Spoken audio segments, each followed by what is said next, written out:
Hello students, this is Miss S.D. Pawar, lecturer, Department of Economics, KLS Gokte PU College of Commerce and Science, Belgavi. I welcome you to the first lesson, micro introduction, concluding part. Let's see what is a simple economy or how a simple economy works. Think of any society. People in the society need many goods and services in their everyday life, including food, clothing, shelter, transport, facilities like roads, railways, postal services, and various other services like that of teachers, doctors, nurses, lawyers, etc. In fact, the list of goods and services that any individual need is so large that no individual in the society to begin with has all the things she needs. Every individual has some amount of only a few of the goods and services that she would like to use. A family farm may own, for example, a plot of land, some grains, farming implements, maybe a pair of bullock carts, and also the labor services of the family members. A weaver may have some yarn, some cotton, and other instruments required for weaving the cloth. The teacher in the local school has the skills required to impart or give education to the students. Some others in the society may not have any resources except their own labor services.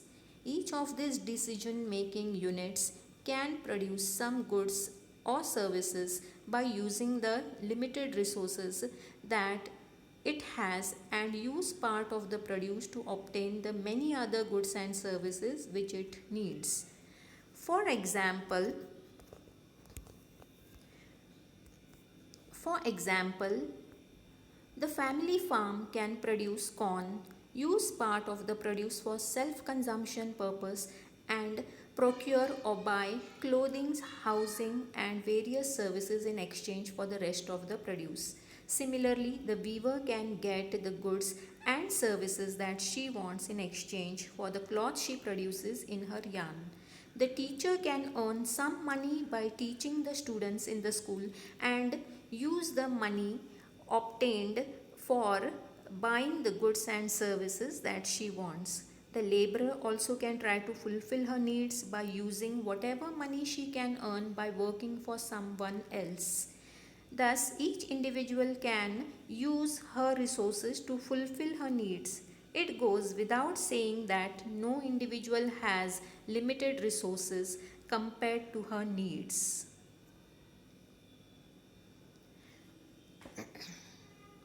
Yes, let's come to the next part of the lesson, production possibility frontier. Now, we have seen just as individuals face scarcity of resources, the resources of the economy as a whole are also always limited in comparison to what all the people in the economy collectively want to have. The scarce resources or the limited resources have alternative usages, that is, the resources can be used to purchase or to produce many goods and services. And every society has to decide on how much of each of these resources to use in the production of different goods and services. In other words, every society has to determine how to allocate or how to distribute its scarce resources to different goods and services.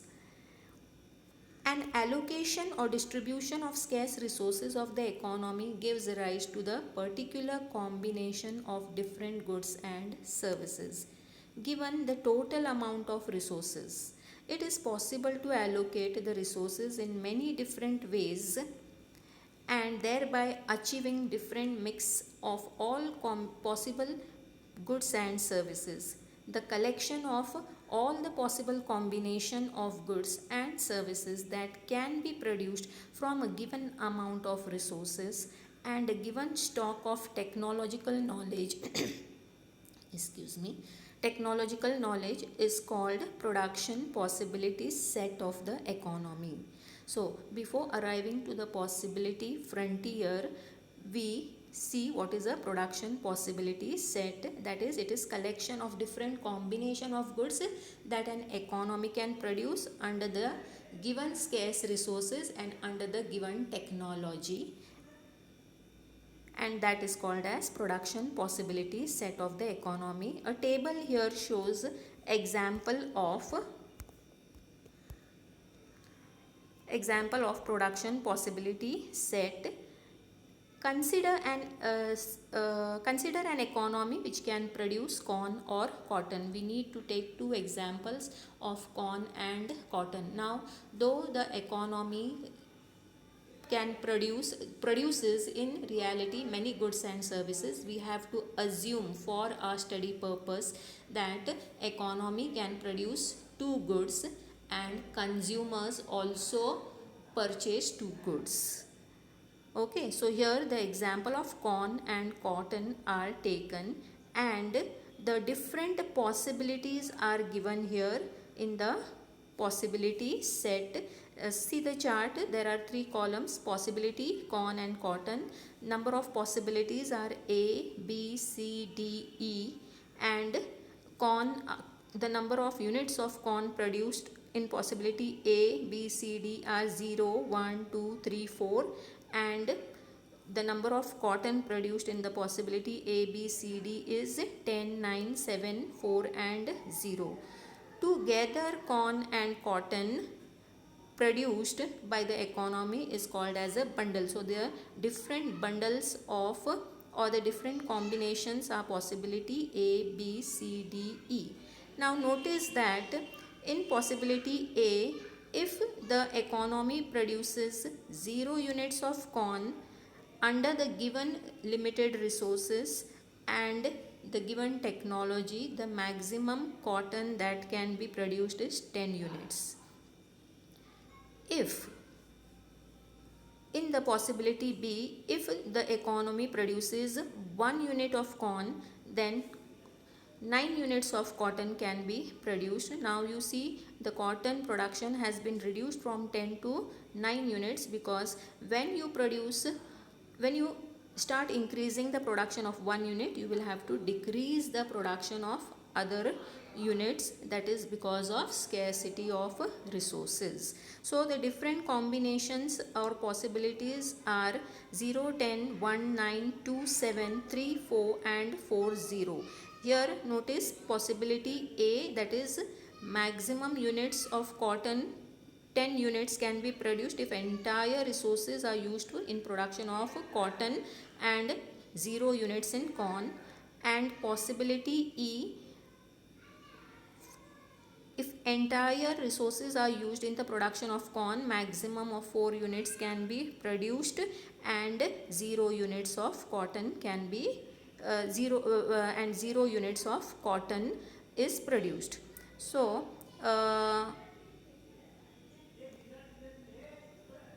the production possibility curve is nothing but the graphical representation of the production possibility set. The production possibility frontier gives the combination of corn and cotton that can be produced when the resources of the economy are fully utilized. Now these resources have to be fully utilized. Note that a point lying strictly below the production possibility frontier represents a combination of corn and cotton that will be produced when all or some of the resources are either underemployed or are utilized in a wasteful fashion. Now you see the graph. On x-axis we always measure the corn, and on y-axis we show the cotton, and different possibilities or combination of corn and cotton are shown, and those possibilities are point A, B, C, D, E. When we join these points we get a curve, and that itself is known as production possibility frontier. Now if any point is, there may be any other combination or possibilities also. If a point lies below the curve, then we have to assume that all the resources, given resources, are not utilized, that is they are underutilized. or even if they are fully utilized or used, they are used in a wasteful manner, they are not utilized properly. If more of the scarce resources are used in production of corn, less resources are available for the production of cotton and vice versa. Therefore, if we want to have more of one goods, we will have less of other goods. Thus, there is always a cost of having a little more of one good in terms of amount of other good that has to be foregone. This itself is known as opportunity cost. So there will be a question, what is opportunity cost? It is nothing but the next best alternative that is sacrificed to produce a good.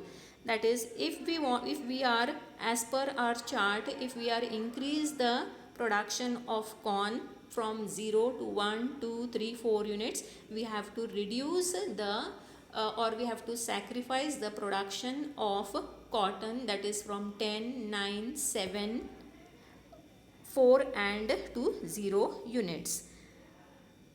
Thus, every economy has to choose one of the many possibilities that it has. In other words, one of the central problems of the economy is to choose from one of the many production possibilities. Let's come to the next part, positive and normative economics. It It was mentioned earlier that in principle there are more than one ways of solving the central problems of an economy. These different mechanisms in general are likely to give rise to different solutions to those problems, thereby resulting in different allocation of resources and also different distributions of final mix of goods and services produced in the economy. Therefore, it is important to understand which of these alternative mechanisms is more desirable for the economy as a whole. In economics, we try to analyze the different mechanisms and figure out the outcomes which are likely to result under each of these mechanisms. Excuse me. We also try to evaluate the mechanism by studying how desirable the outcomes resulting from them are. Often, a distinction is made between positive and a normative economic analysis. Analysis is nothing but a study, positive economic study and normative economic study, depending on whether we are trying to figure out how a particular mechanism functions or we are trying to evaluate it. In positive economics, we study how the different mechanism functions, and in normative, we try to understand whether these mechanisms are desirable or not. However, this distinction between positive and normative economics is not a very sharp one. The positive and normative issues involved in the study of central economic problems are very closely related to each other, and a proper understanding of one is not possible in isolation to other.